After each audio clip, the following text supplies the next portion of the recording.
हो, रात्रीपर्यंत मीटिंग चालू होतं. मीटिंग संपल्यानंतर ते आम्हाला ठरलं की बाय रोड पुण्याला जायचं आणि पुण्यात मग करून दुसऱ्या सकाळी ह्याला जायचं, बारामतीला जायचं. बारामती सकाळी 10 वाजता निरा वागजला दादांची सभा होती. अशा 2-4 सभा ठरल्या होत्या. कशामुळे उशीर झाला, काय झालं? उशीर काही झालेला नाही. दादांनी ठरवलंच की आता म्हणजे आम्ही बऱ्यापैकी 99% आम्ही बाय रोड जायचं होतं. बरं. आमचा शंकर मुलगा आधी बॅगा तयारी ठरल्या होत्या की आपण बाबा बाय रोड जाऊया.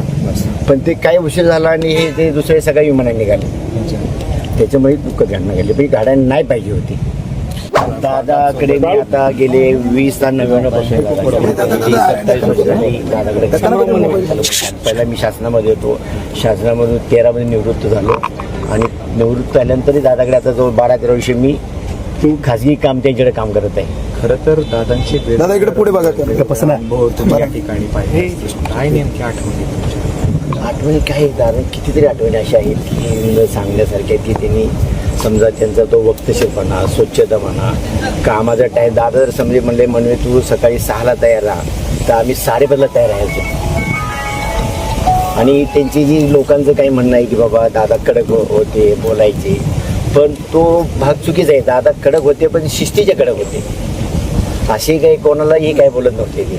आणि एखादा कुणी जाऊ द्या, सामान्य माणूस छोटा मोठा कुणी असलं तरी ते त्यांना मदत करायची. माझं तर काही विषय नाही. मंगळवारी शेवटची कॅबिनेट झाली त्यावेळेस तुम्ही सोबत होते दादाच्या. काय रात्रीपर्यंत? हो, रात्रीपर्यंत मीटिंग चालू होतं. मीटिंग संपल्यानंतर ते आम्हाला ठरलं की बाय रोड पुण्याला जायचं आणि पुण्यात मग करून दुसऱ्या सकाळी ह्याला जायचं, बारामतीला जायचं. बारामती सकाळी 10 वाजता निरा वागजला दादांची सभा होती. अशा 2-4 सभा ठरल्या होत्या. कशामुळे उशीर झाला, काय झालं? उशीर काही झालेला नाही. दादांनी ठरवलंच की आता म्हणजे आम्ही बऱ्यापैकी 99% आम्ही बाय रोड जायचं होतं. बरं. आमचा शंकर मुलगा आधी बॅगा तयारी ठरल्या होत्या की आपण बाबा बाय रोड जाऊया.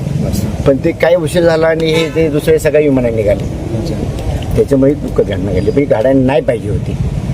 मामा सगळ्या बाबतीत दादा वक्तशीर म्हणजे सगळ्या बाबतीत फार काळजी घ्यायची.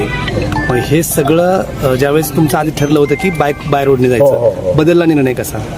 रात्री उशीर झाला नाही. काही मिटिंगमुळे जातो रात्री उशीर झाला. थोडासा उशीर झाल्यामुळे म्हणले बस सकाळी डायरेक्ट बारामतीला विमानानं जाऊया. जातो मग म्हणले तू उद्या बाय रोड पुण्याला आहे. मग मी बारामतीला पुण्याला येईन. मग मी मामा सगळ्या तुमच्या म्हणजे जे सगळे SP असतील, तुम्ही असाल, सगळे इतकी वर्ष तुम्ही दादाच्या सहवासात होता, काय भावना जाता?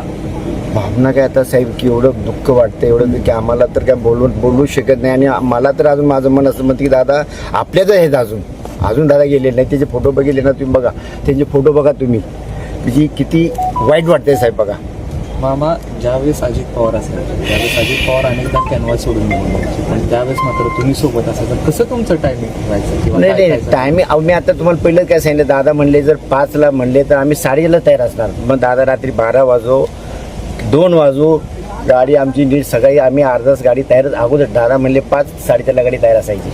अनेकदा अजित पवारांचं मनवे मामांचं आय टू आय कॉन्टॅक्ट होऊन कळायचं मनवे मामांना, असं आम्ही ऐकलंय की तिकडे जायचंय. मग ते कसं नेमकं त्याबद्दल? नाही आता ती तेव्हाची परिस्थिती असायची. समजा काय कुठं जायचं असेल तर तेव्हा ते सांगायचं मला असं काही अगोदर सांगायचे नाही. पण बाबा चल इकडं म्हणजे काय जायचं तिकडं. पण बरं का दादांनी माझ्यावरती आमच्या मनवे कुटुंबावरती फार प्रेम केलेलं आहे. आणि मी पहिला शासकीय सेवेत होतो. त्यातून मी 2013 मध्ये रिटायर झालो. त्यानंतर आता 12 वर्ष त्यांच्याकडे खाजगी म्हणून काम केलेलं आहे. त्यावेळी शासनामध्ये होतो. मामा मनवेमामांचं कुटुंब कुठलं? मी सातारचा तालुका जिल्हा सातारा, मुक्काम मनवेवाडी. मग हे दादांची नोकरी सुटल्यानंतर कसं तुमचं हे झालं? नोकरी माझी सुटलीच नाही ना. संपल्यानंतर काय झालं, जेव्हा निवृत्त झालो ना तेव्हा दादा मला म्हणले अरे मनवे तू कुठं जायचं काही विषय नाही. म्हणले तू बाबा असं माझ्याकडे काम करायचं. आणि ती काही विषय झाला नाही. तो कुठल्या विभागात होते? मी शासकीय परिवहन सेवा वरळी, मुंबईला.